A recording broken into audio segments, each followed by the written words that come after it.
sablay yung 18 marites, mga kababayan. Bakit? Kasi po, yung ibang ebidensya daw nila, galing daw ho, mga bossing, doon, sa panahon pa, no, ni Digong. Grabe kayo, ha? Aanga-anga yata kayo sa pagkuha ng mga ebidensya or wala kayong makita talagang ebidensya. Pakinggan ho natin si Ombudsman Boying Remulla kung paano po,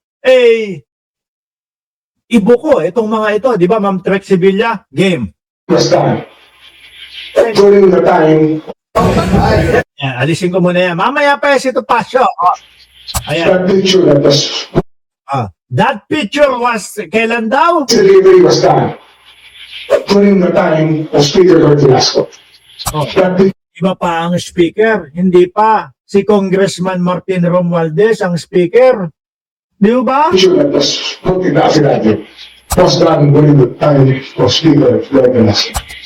So it's not an entirely accurate depiction of even pictures.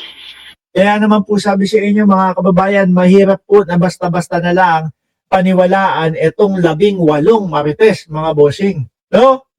Mahirap pong paniwalaan, basta-basta na lang po yan, mga kababayan.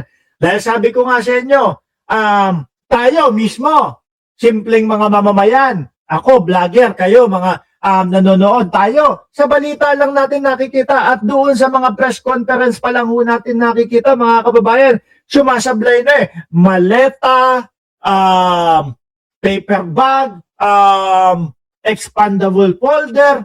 Ang dami na Ang dami ng inconsistent po, mga kababayan, pati yung bilang ng mga perang sinasabing mga pinagde-deliver daw nila. Sabi pa ni si Senador Ping Lacson nga tayo nagsabi. Baka kung pagbabasihan yung sinasabi nilang 805 billion, baka pa daw ho, 2028, hindi pa daw ho sila tapos mag-deliver. Isama mo na, music stories. Sila De Lima na idinamay nila. Di ba?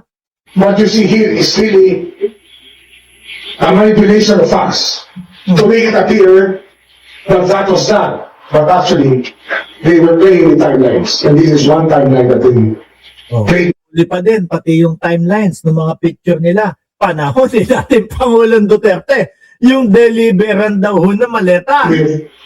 That this happened before the term of President Marcos. Okay na mo? Some of them, at least, one picture that showed that was 5? Okay lang mo sana kung isa Pwede natin sabihin, nagkamali lang. 5 na picture.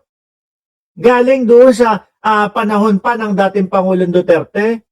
Baka wala talaga silang mahagilap makuha na magiging ebidensya at susuporta doon sa kanilang mga pinagsasasabi. Kaya po pati mga lumang litrato, kahit na doon pa sa panahon ni dating Pangulong Duterte, sige, bahala na. No, ang tingin yata nitong mga ito sa ating mga Pilipino, mga gunggong. Hindi ho, no? Hindi ho kami DDS na madali niyong mauto. Hindi ho kami DDS na madali niyong mapapaniwala. Kami, nagsisiyasat, nag-aaral, isa-isa namin yan. No? Ayan, tingnan nyo, bukayo kayo, di ba, Ma'am Neng Gigi? Hindi ako maniniwala sa iyo, Ma'am Neng Gigi, na hindi mo alam na live to. Ikaw pa. Live pala. Mabuti, nag-check ako. Alam mo, na live yan. Tuloy ho, mga boss. used in the affidavit would show us that it was done during the time of Lord Velasco as Speaker of the House. At least that's one of them.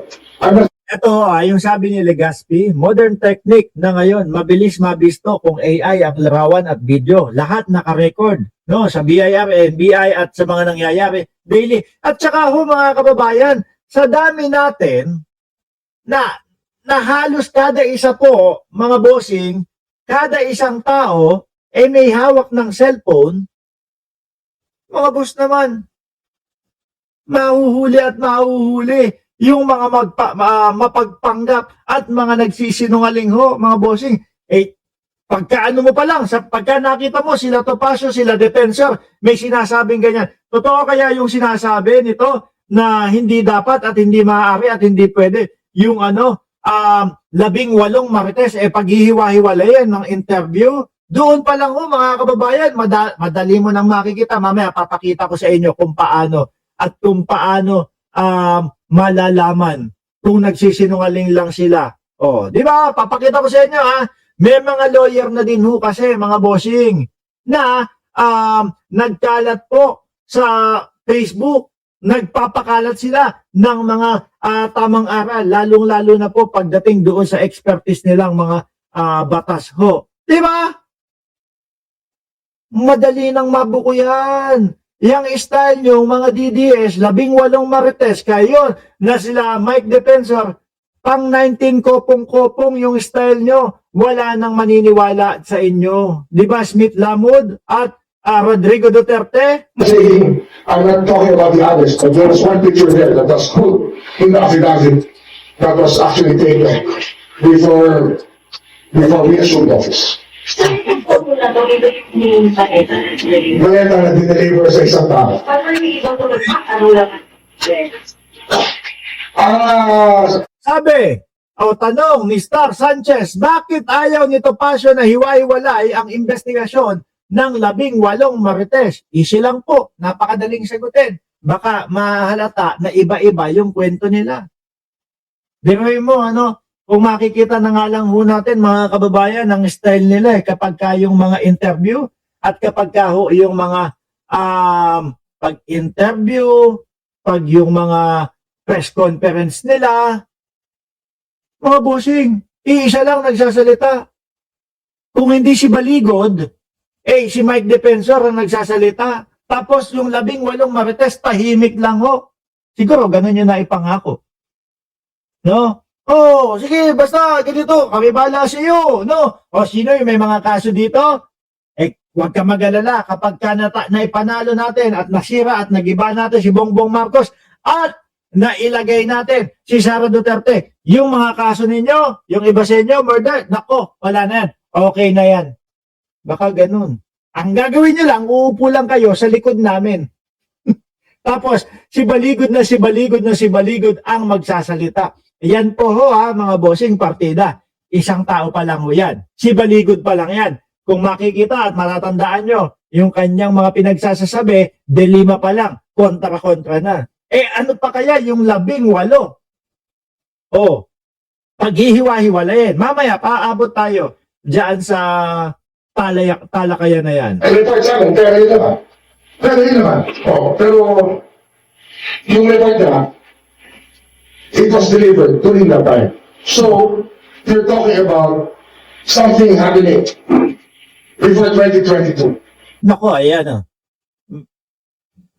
Ang pinag-uusapan natin dito ay may nangyayari o may something na nangyayari bago pa lang maging presidente si Pangulong Bongbong Marcos. Baka sa inyo yan sa panahon ni Tatay Digong. Si Tatay Digong nga, kung matandaan nyo, di ba? Umupo pa sa harap natin. Tapos nandyan, sabi pa, alam nyo, ang pinakamalaki o madaming korupsyon, yung sa yung sa DSWD. Diba? DPWH. Sa DPWH. Diba? Tapos, nag-abang tayo kung ano gagawin niya action. Wala naman. Ang layo. Nakita nyo dito kay Pangulong Bongbong Marcos, Kenji Ramos, nakikita nyo, di ba? Kay Pangulong Bongbong Marcos, nakita lang, umulan, bumagyo, bumaha.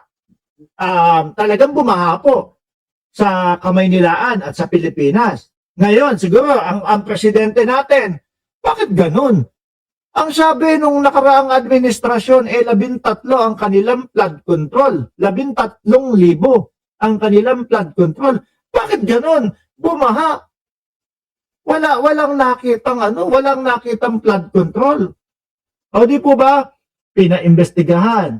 Inalam kung sino yung mga top 15 na mga kontraktor na nakakatanggap, nakaka-receive ng mga proyekto at nag-ugat-ugat na at naggala-galamay na ho hanggang sa umabot sa mga pangalan na senador. Dito kay Pangulong Bongbong, nag-ICI pa. Yun nga lang, mukhang yung ICI hindi na yata tutuloy. Kinapos, no? Bandera, para sa akin, banderang kapos. Pero ang Pangulo, kumikilos, gumagawa. Hindi kagaya nung dating Pangulo, walang aksyon mga boss. No? Puro lang po sabi, malala ang korupsyon doon sa DPWH. May nakita ba tayong ginawa? No? Wala naman ho yata. Ganun lang. Basta sinabi sa atin, until March 31, 2026 na lang daw ang ICI. Sabi ni Ma'am Trexie Villa. Ganun niya. Para ho sa akin, banderang kapos. Oh. So, what? Ganito, I have reason to believe that Mike Teso was called to task already. There are people concerned with the picture of the ship. Mhm. Are you saying sir that the moment for office? He was instrumental in putting together the cabinet. I think we all know that. He's not denying it anyway. O, biruin niyo. Sige, sige nga ho. Paano natin sasabihin na, sige, maniniwala na kami dyan sa 18 Marites. Di ba, Ma'am Elvira at Joel at Alonly TV? Mahirap pong paniwalaan. No? Ang dami pong butas, mga bossing. Sobrang daming butas.